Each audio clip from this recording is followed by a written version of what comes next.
सर्व पत्रकार बंधूंचं स्वागत. भगिनी आहेतच आपल्या यातले बरेच पत्रकार मगाशी मुंबऱ्यामध्ये चेंगरून चिरडून इथपर्यंत पोहोचलेले आहेत आणि महाराष्ट्राला आपण ठाण्यातली आणि मुंबऱ्यातली सत्यस्थिती दाखवलेली आहे. माननीय उद्धवजी म्हणाले की प्रास्ताविक करा. म्हणजे प्रास्ताविकाची अजिबात गरज नाही आहे खरं म्हणजे. तरी आज सकाळी कोणीतरी आव्हान देत होतं, ठाण्यात येऊन दाखवा माननीय उद्धव ठाकरे साहेबांना. आम्ही ठाण्यात आलो, ठाण्यातून मुंबऱ्याला गेलो आणि एक चित्र महाराष्ट्रानं पाहिलं की शिवसेना कोणाची. इलेक्शन कमिशनला जरी हे समजलं नसेल, मी इथे दोन ठाण्याचे ठाणेदार बसलेले आहेत, जितेंद्र आव्हाड आणि खासदार राजन विचारे, आणि आमचे सगळे सहकारी इथे उपस्थित आहेत. फार वेळ न लावता मी माननीय उद्धवजींकडे माईक देतो आणि आपण त्यांच्याशी संवाद साधावा. सर्वप्रथम आपल्याला सर्वांना आणि आपल्या माध्यमातून महाराष्ट्रातील सर्व जनतेला मी दिवाळीच्या शुभेच्छा देतो आहे. आत्ता आपली पत्रकार परिषद आहे, नाहीतरी कोणतरी पाठी रिकाम्या खुर्च्यांचा फोटो काढेल आणि दाखवेल की यांच्या प्रेस कॉन्फरन्सला खुर्च्या रिकाम्या होत्या. तर फरक फक्त समजून घ्या, ही प्रेस कॉन्फरन्स आहे, पत्रकार परिषद, आणि तरी देखील बऱ्याचशा खुर्च्या भरलेल्या आहेत. आपण सर्वजण साक्ष आहात. आता संजय राऊत म्हणाले त्याप्रमाणे मी तुम्हाला सर्वांना धन्यवाद देतो. महाराष्ट्रातलं खरं चित्र आपण आपल्या माध्यमातून संपूर्ण देशाला दाखवलेलं आहात. पोलिसांची हतबलता सुद्धा सर्व महाराष्ट्राने पाहिलेली आहे. यात मी पोलिसांना दोष देत नाही, पण सरकार म्हणून जो काही कारभार सुरू आहे, या सरकारने याच पोलिसांना वारकऱ्यांवरती लाठीमार करायला लावला होता. याच सरकारने शांततेत चालू असलेलं मराठा आरक्षणाच्या सर्व आंदोलकांवरती अत्यंत पाशवी लाठी हल्ला करायला लावला होता. आणि याच सरकारने त्याच पोलिसांना आज चोरांचं रक्षण करायला लावलं. म्हणजे मी समजू शकतो पोलिसांची मानसिकता काय झाली असेल, की ज्यांना कसं वागवायचं हे त्यांना पोलिसांना कळले, त्यांचं रक्षण करावं लागतंय. अशी नामुष्की मला नाही वाटत यापूर्वी महाराष्ट्रामध्ये कधी पोलिसांवरती आली असेल. आज मी स्वतः आलो होतो, हे एवढ्यासाठी आलो होतो कारण सत्तेचा माज ह्या गद्दारांना आलेला आहे. यांच्याकडे हे नेभळट आहेत, अगदी मी उघडपणाने सांगतोय, नेभळट आहेत. गद्दार तर आहेतच, चोर तर आहेतच, पण नामर्द पण आहेत. कारण यांना सत्तेचा आधार घेऊन हे अत्याचार करतायत. जिथे वर्षांपासून, काही म्हणजे 20-25 वर्षापासून शिवसेनेची शाखा होती नव्हे, ती आहेच, ती यांनी बुलडोजर लावून पाडली. आणि खोके सरकार म्हटल्यानंतर स्वतःचा एक खोका, एक डबडं तिकडे आणून ठेवलेलं आहे. पण हे डबडं आम्ही जागेवर ठेवू देणार नाही. आम्ही प्रशासनाला सुद्धा ताकीद देतो आहोत, कारण आमच्याकडे सगळी कागदपत्र आहेच. आणि असं दिवसा ढवळ्या जर का हे घुसखोरी करायला लागले, खरं घुसखोरीची केस त्यांच्यावरती व्हायला पाहिजे. हे कार्यालय महापालिकेने पाडले का, प्रशासनाने पाडले का? आणि जरी पाडलं असेल तरी नोटीस शिवाय ते पाडू शकत नाही. आणि मुळामध्ये ते जर का अनधिकृत असेल 25 वर्षापासूनचं, आमच्याकडे सगळे टॅक्स वगैरे भरल्याचे कागदपत्र आहेत, तर आत्ता जे काही डबडं तिकडे ठेवलेलं आहे ते अधिकृत आहे का? तर उद्यापासून शिवसेनेची शाखाही तिकडेच होईल. उद्यापासून म्हणजे आता उद्या दिवाळी आहे, एक 2-3 दिवस दिवाळीचे होऊ द्या, पण तिकडेच शिवसेनेची शाखा आमच्या, कारण शिवसेना ही एकच आहे. मी मध्यंतरी म्हटलं होतं की इलेक्शन निवडणूक आयोगाला चिन्ह कोणाला द्यायचं न देण्याचा अधिकार जरूर असेल, पण कोणाचंही नाव दुसऱ्याला देण्याचा अधिकार निवडणूक आयोगाला, निवडणूक आयुक्तांना नाही. त्याच्यामुळे शिवसेना ही एकच आहे आणि ती आमची आहे. त्याच्यामुळे शिवसेनेची शाखा जिथे होती तिकडेच राहील.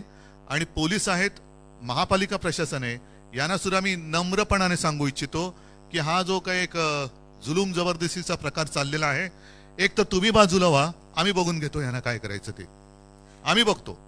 पण पोलिसांकडनं त्यांचं रक्षण होणार आणि आमच्यावरती जर का दंडुके चालणार असतील तर एक ह्या गद्दारांना कळलं पाहिजे की त्यांचं राजकीय आयुष्य आता अल्प राहिलेलं आहे. एक थोड्या काळापुरते हे सोबती आहेत राजकारणामध्ये, त्याच्यानंतर त्यांचं काय होईल. गद्दारीचा शिक्का तर आहेच, पण त्याचबरोबराने चोर म्हणून जो काही शिक्का त्यांच्यावरती लागणार आहे आणि लागलेला आहे तो त्यांना पुसता येणार नाही. आज आम्ही एक संयम दाखवला, कारण बॅरिकेड्स तोडून आम्ही जाऊ शकलो असतो. ऐन दिवाळीमध्ये कुठेही गुंडागर्दी नको म्हणून एक संयम मी स्वतः बाळगला. खरं म्हटलं, एक 2-4 दिवसापूर्वी मी जाहीर केलं होतं मी इथे येणार, आणि ते जाहीर केल्यानंतर सरकारचं काम होतं की तिकडे त्यांच्या भाडोत्री गुंडांना त्यांनी येऊ द्यायला नाही पाहिजे होतं, आणि येऊ दिलं ते दिलं. परत त्यांच्या दिमतीला त्यांनी पोलीस संरक्षण दिलं. हे अत्यंत नामुष्की आणणारं हे सगळे चित्र आहे. आणि एकूणच ज्यांचं आकलेचं दिवाळं निघालेलं आहे त्यांच्यामुळे महाराष्ट्राची दिवाळी वाईट होऊ नये म्हणून आज आम्ही संयम बाळगलेला आहे. पण याचा अर्थ असा नाही की दरवेळेला आमच्याकडनं संयम आणि तुमच्याकडनं यम असं काही होणार नाही. जर तसे वागणार असाल तर आमच्या सुद्धा संयमातला जो स आहे तो गेल्याशिवाय राहणार नाही. आणि मग परत एकदा सांगतो, पोलिसांना बाजूला ठेवा, जे काय व्हायचं ते होऊ द्या. ठीक आहे. या निमित्ताने मी तुम्हाला सगळ्यांना धन्यवाद देतो. आणि सर्व गर्दीमध्ये जर आपली कुठे काही गैरसोय झाली असेल तर दिलगिरी व्यक्त करतो. पण धन्यवाद एवढ्यासाठी की जे काय राज्यात चाललेलं आहे ते चित्र तुम्ही संपूर्ण देशाला दाखवलं, त्याबद्दल धन्यवाद.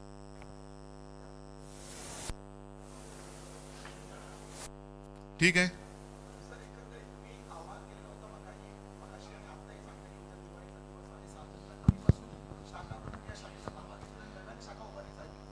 नक्कीच राहील. आणि मी म्हटलं ना की खरं आता ते डबडे जे काय त्यांनी ठेवलेले आहे ते डबडे त्यांनी उचललं पाहिजे. प्रशासनाने त्याला परवानगी दिली का? आणि आम्ही कोर्टात पण गेलेलो आहोत, कोर्टात पण गेलेले. तर त्याच्यामुळे ते जो काय कंटेनर आहे हे कंटेनरवालेच आहेत, खोके सरकार. त्याच्यामुळे त्यांचा कंटेनर कदाचित रिकामा झाला म्हणून त्याने एकीकडे आणून ठेवला असेल, तर तो भरून जर पाठवायचा असेल ते कुठे त्यांच्या बापजाद्यांकडे मालकाकडे तर पाठवावा.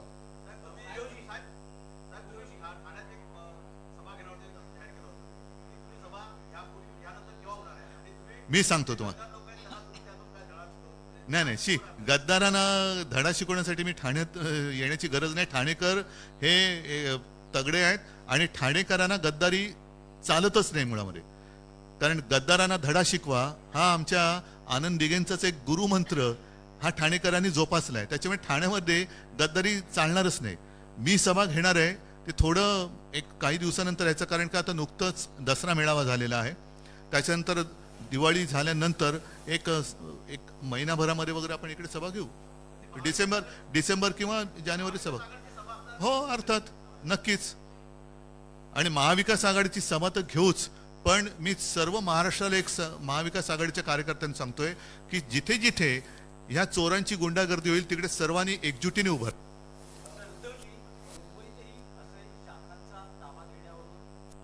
नाही, संघर्ष नाही झाला. एक सांगतो, एक शाखा त्यांनी आमची पाडण्याचा हे केलं, बेहरामपाड्यातली. आणि त्याच्यामध्ये नंतर जे काय घडलं ते तुम्हाला माहिती आहे. आमच्या शिवसैनिकांनी शिवसैनिकाच्या भाषेत ज्यांनी शाखा पाडली त्याने जाब विचारला. फक्त हे एवढे नादान आहेत की तिथे छत्रपती शिवाजी महाराजांचा पुतळा होता, हिंदू हृदय सम्राट बाळासाहेबांचं चित्र होतं. ते काही न करता त्याच्यावरती हातोडा मारणारे हे नकली बाळासाहेबांचे विचारवाले लोकांसमोर जाऊ शकत नाहीत.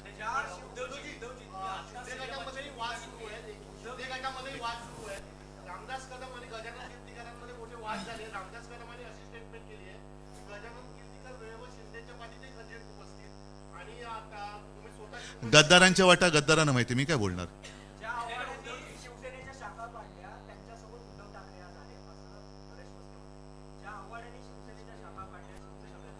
कोण मस्के कोण त्या कोणाची कोणी प्रश्न विचारते आणि कोणाला उत्तर द्यायचं.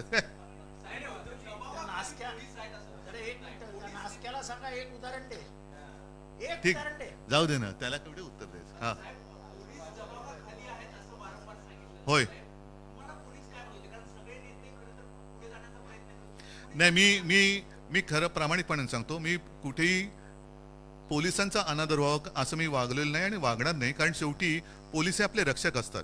आणि मी जे म्हटलं ना की ह्याच पोलिसांना त्याने वारकऱ्यांवरती लाठ्या चालवायला लावल्या, याच पोलिसांना जिकडे जरांगे पाटील बसले होते, शांततेत बसले होते, तिथल्या माता भगिनी आणि वृद्धांवरती, लहान मुलांवरती सुद्धा पाशवी लाठी हल्ला त्यांनी करवला. याच्यामध्ये जे चोर किंवा गद्दार बसलेले आहेत हा त्यांचा गुन्हा आहे, पोलिसांचा नाहीये. आणि पोलिसांना तुम्ही पाहिलं असेल, माझे कदाचित कॅमेरे तुमचे ऑन असतील तर मी त्यांना तेच सांगत होतो की ही हतबलता आहे, पोलीस हतबल आहेत. आणि ही हतबलता महाराष्ट्र बघतोय, देश बघतोय, आणि ही हतबलता महाराष्ट्राला परवडणार नाही. आज त्यांनी सत्तेच्या माजावरती शाखा पाडली, उद्या कोणाची घरं पाडतील.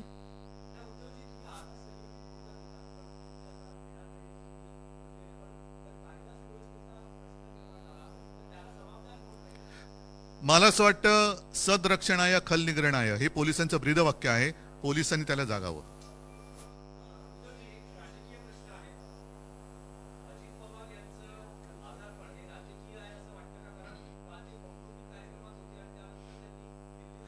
माझा आता अजितदारांशी काही संपर्क नाहीये, त्याच्यामुळे त्यांना कसला नेमका ताप आहे, सहकाऱ्यांचा ताप, मनस्ताप, म्हणजे ताप आहे की मनस्ताप आहे हे त्यांना माहिती, मला नाही माहिती. ठीक आहे,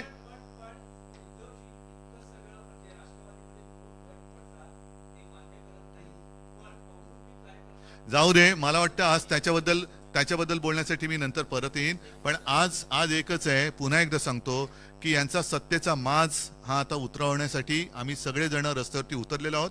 महाराष्ट्रातील जनतेला एकच सांगतोय की तुम्ही काळजी करू नका, आम्ही मजबूतीने तुमच्या सोबत आहोत.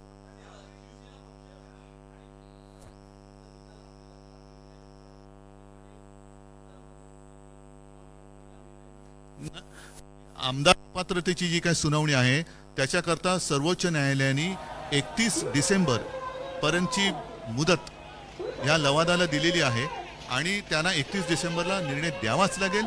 तो काही दिला तरी देखील किंवा नाही दिला तरी देखील जानेवारीच्या पहिल्या आठवड्यात माझ्या अपेक्षेप्रमाणे सर्वोच्च न्यायालय ह्याच्यावरती निकाल देईल आणि तो न्याय देईल अशी मला खात्री आहे.